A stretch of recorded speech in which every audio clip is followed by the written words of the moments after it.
Olá pessoal, aos colegas historiadores, pesquisadores e aqueles que já foram os meus alunos, enfim, todos os amigos do Facebook. Como estou nos últimos anos transitando, trabalhando com dor, doença e saúde, nos meus escritos historiográficos na história, né? Seja pela doença que estou estudando, né? E também contemplando a história da dor, né, e do sofrimento nas colônias alemãs, trabalhando também em diversos projetos, palestras e no nosso livro que estamos trabalhando, que enfoca os 90 anos do Hospital Regina de Novo Hamburgo. Eu quero pontuar alguns aspectos nesse período de isolamento social que ocorre no mundo todo, aqui no Brasil também, na nossa região eu também estou isolado, né? Ocorre também um falso dilema, né, entre saúde da economia brasileira, que eu percebo, e a preservação da vida. Parece que não tem como conciliar isso, né? É complicado. Gravo esse vídeo assim pensando dessa forma, em contribuir de como se pensar um período como esse em que estamos passando, um período de pandemia mundial do Covid-19. Procuro pontuar alguns aspectos nesse sentido, sem saber ainda exatamente o desfecho que tudo isso vai ter, o número de vítimas, até onde que a gente vai. Eu faço isso tudo antecipado, sem ter uma previsão de como vai terminar isso. Nas minhas pesquisas eu busco compreender por que vidas são perdidas por pandemias, epidemias.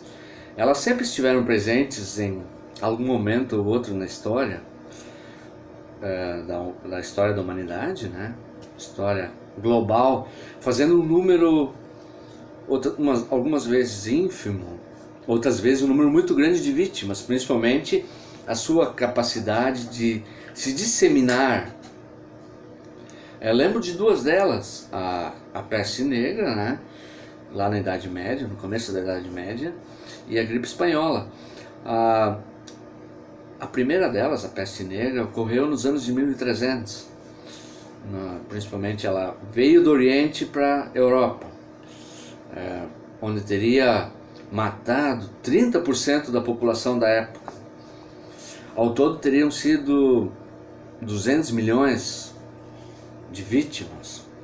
E o seu vetor de transmissão, de disseminação, teria sido o comércio que se movia pelos continentes na época. Sempre através dos barcos, que carregavam ratos e pulgas, os hospedeiros do vírus. A gripe espanhola, que já é do século passado, no final da Primeira Guerra Mundial, provocou a morte de 20 milhões de pessoas ao redor do mundo. E chegou ao Brasil, provavelmente em setembro de 1900, depois que ela chegou aqui em 1918,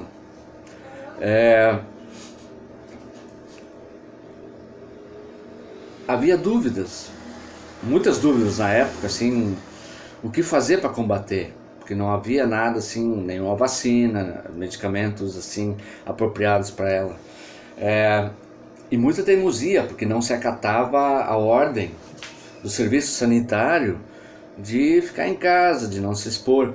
Ela só se despediu do Brasil em 1920, deixando um rastro de cerca de 38 mil mortos. Estima-se que no mundo todo, ao redor do planeta, as vítimas deixadas pela gripe espanhola tenha sido algo em torno de 50 milhões de pessoas. E infectado próximo a 1/4 da população mundial. 25% da população do planeta teria sido dessa forma infectada pelo vírus, né? Conforme os registros oficiais, São Leopoldo e Novo Hamburgo, né, que é o distrito de São Leopoldo, as medidas de isolamento foram adotadas aos enfermos. foram proibidas aglomerações públicas, escolas, cinemas, bailes deixaram de existir. 2 hospitais provisórios foram montados pelo Exército em São Leopoldo, e outras redes de suporte e de solidariedade se fizeram presentes. Os registros apontam aqui para o município de São Leopoldo, na época, 1918, 1.200 infectados e algo em torno de 60 mortos. Aí se inclui toda a cidade, mais Novo Hamburgo, né? Lógico, no interior, no Padre Eterno, por exemplo, muitas pessoas morriam sem se saber qual era de fato a real causa do óbito, né? Não tinha exame para detectar isso, né? Eu leio aqui que na Itália, na cidade de Milão, o prefeito da cidade participou de uma campanha que tinha o seguinte título: Campanha Milão não para. Um mês depois, a cidade realmente não parou, não houve uma quarentena, um isolamento adequados, né?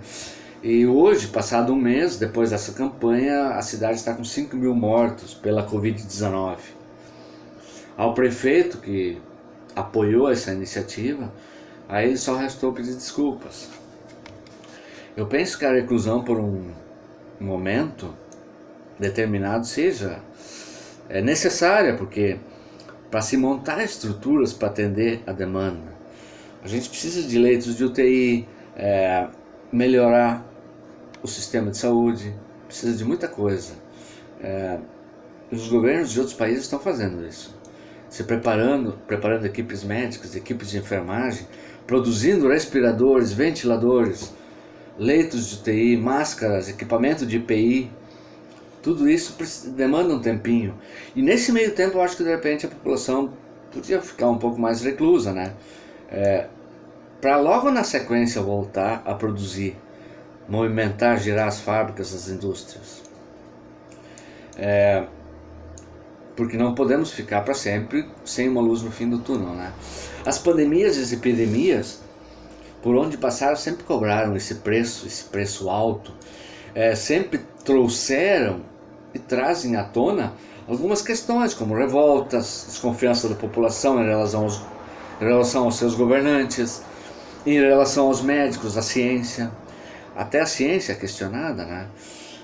Num segundo momento, depois de passado o auge epidêmico, sempre serão questionadas as ações médicos sanitárias durante a epidemia, o comportamento que se teve durante a epidemia.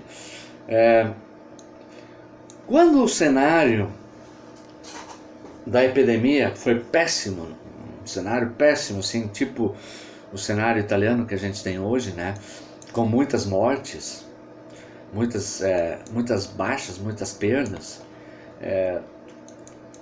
se questiona, né?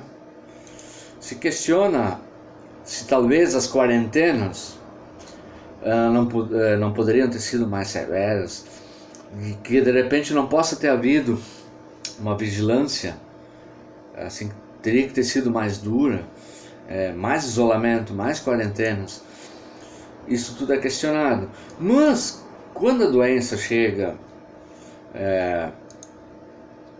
de uma forma mais leve, mais branda, sem causar muitas mortes, sem causar muito impacto, a população não vai interpretar e dizer que as medidas médico-sanitárias foram excessivamente duras, que não precisava ter tido isso tudo, que as medidas das autoridades foram excessivamente duras e pesadas, que não precisava ter havido necessidade de tanto isolamento, de ter trancado a economia.